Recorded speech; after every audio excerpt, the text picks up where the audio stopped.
Hey, it's Tim, Pickup Truck Plus SUV Talk, and we have the details, the official numbers, thanks to our friends at General Motors Authority, gmauthority.com, on the new Chevy Colorado, the 2023 model.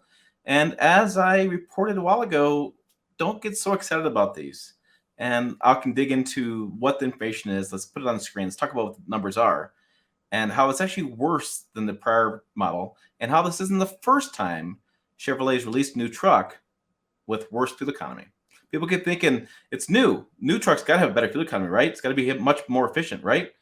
And that's not always the case. It just depends on automakers, well, how they set it up, engine choices they make, how much it weighs, whether they care about fuel economy sometimes. I know that's a shocker for a lot of customers, but some brands, well, just do a better job of it than others. So looking at information on generalmotorsauthority.com, gmauthority.com, we can see this nice chart they put together. And so what they did was they were able to find the fuel economy numbers through their sources. Alex Luft and his team over there have some pretty interesting sources they're able to find some information for. But let's go and take a look at this. So we know that the Colorado comes in one cab configuration, crew cab, the short bed, comes in different types of versions. What we have here is we have just the basic information. We don't know the ZR2 numbers, which I anticipate are going to be even worse than the numbers you're seeing on the screen. ZR2 is lifted, it's got bigger tires, it's got heavier weight, more off-road gear. I'm also curious about the Trail Boss and Z31, how those are going to separate out in fuel economy numbers, because again, Trail Boss, wider width on the tires plus lifted. It's physics. Just turns usually in the worst fuel economy. But let's start from left to right. We have they're all inline 4 cylinders. They are a turbo 2.7 liter engine. And again, I talked to the chief engineer. I'll link that video above where he explains a lot more about the turbocharged engine and not so much about 4 cylinders. 4 cylinders not really, it doesn't make sense to this engine. It's a turbocharged engine. We have the 8-speed automatic transmission across the board. This is the second generation of it. I released a video a couple days ago talking about how the first generation is now embroiled in a class action lawsuit, and there's still a lot of concerns out there about the transmission. I did not experience any issues on the test drive, but I'm waiting to see. Let's give it 6-8 months of ownership. Let's see what the owners are telling us after they pick these things up.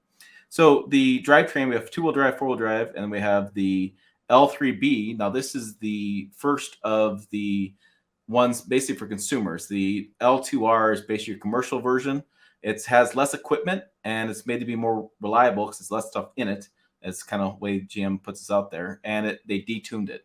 So the L3B can be in 2 different tunes. And again, we don't know the numbers in the different tunes yet, but I'm going to expect when you get more horsepower, more torque, less fuel economy is what's going to happen. So 2-wheel drive, 4-wheel drive. Look across. Let's start with the 4-wheel drive. So 2-wheel drive numbers are still coming out. That's to be determined, but we have 4-wheel drive numbers. And this is what's been holding up from getting shipped, is because we're waiting for the EPA classification.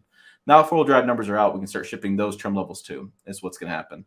They were built in factory, just waiting for the EPA. So we have 17 city, 21 highway, 19 combined.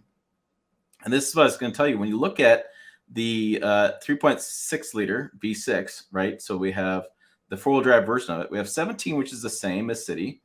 We have 24 highway versus 21, and we have 19 combined and 19 combined. So combined's the same. Highway drops 3. Yeah, that's quite a big drop. And so I anticipate the 2-wheel drive numbers will probably be pretty similar. We'll probably, let's see, 18 and 21, and we'll see 3. So say we're going to see 22 over here for a 2-wheel drive in this version.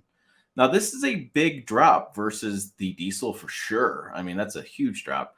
But looking at just basically the highway, that's a 3 mile per gallon drop. That's a big drop from year over year for a new truck and a new transmissions and second generation transmissions and a new performance, even turbocharged engines. And I always find that turbocharged engines, for me, have more fluctuations in fuel economy than natural aspirated engines. It seems like turbocharged engines tend to suffer more for changes. I'm not saying altitude is good or bad. I'm just saying overall changes. You get the altitude, you get the weather, you get whatever. It seems like the turbocharged engines have more fluctuation. Looking at the base engine, we can go the base engine is 23 versus the base engine over here in 4-wheel drive was 24. The city is the same and the combined is the same.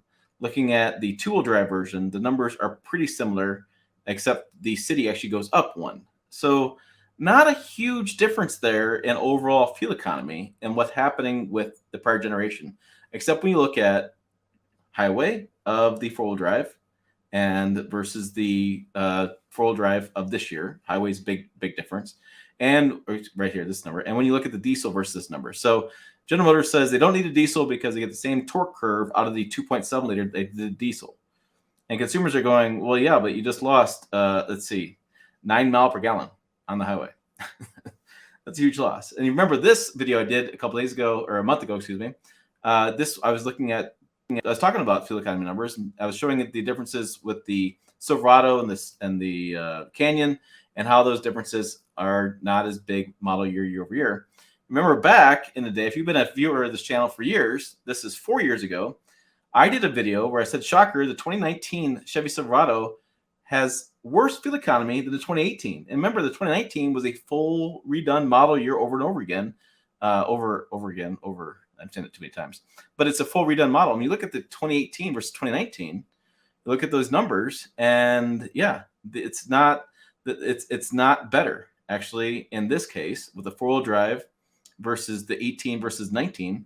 The four-wheel drive and the 4.3 V6 had better fuel economy, and the 5.3 liter V8 had better fuel economy combined. So again, just because it's new doesn't mean it's got better fuel economy. And I know that shocks people.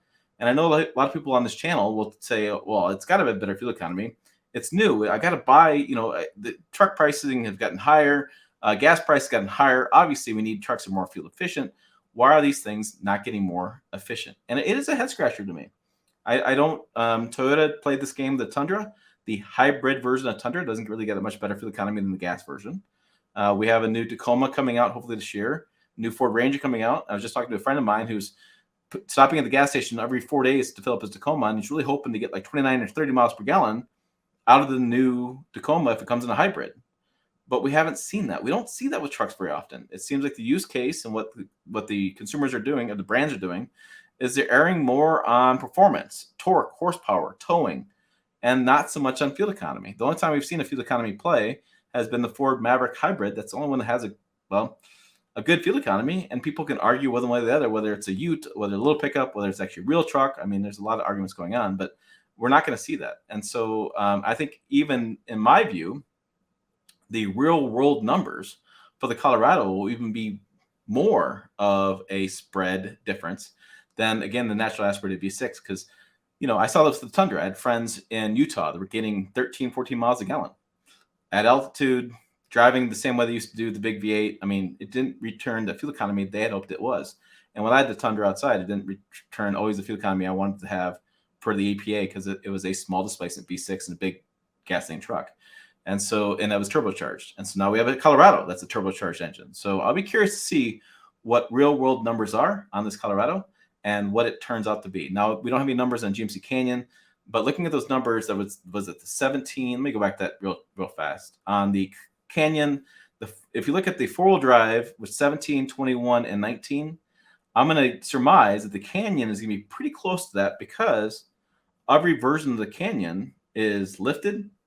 It's got tires, it's got the off-road setup, and it's got the L3B with a higher tune available. It comes to L3B. So I'm not expecting the Canyon to be anywhere near the Colorado numbers as far as that much better. They'll probably be pretty close to what that four-wheel drive number is, but you won't see that two-wheel drive work truck version. You won't see those numbers being anything close to what the Canyon's going to be when it comes out. So I don't think that we're going to see a huge difference there at all, but that's just me. So let me know your comments below. Let me know what you guys thinking. It's that a big shock to you? Is not a big deal. You don't buy trucks for fuel economy anyways. Who cares?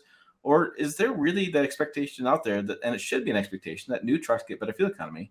Because I'm just not seeing it over the years. I mean, I'm going back 2019. I'm going back 4 years ago, and the new Silverado did not get better fuel economy than the outgoing Silverado. So disappointed or not, let me know. Check out the videos over here, website down below as well, pickuptrucktalk.com. As always, thanks for watching. I will see you down the road.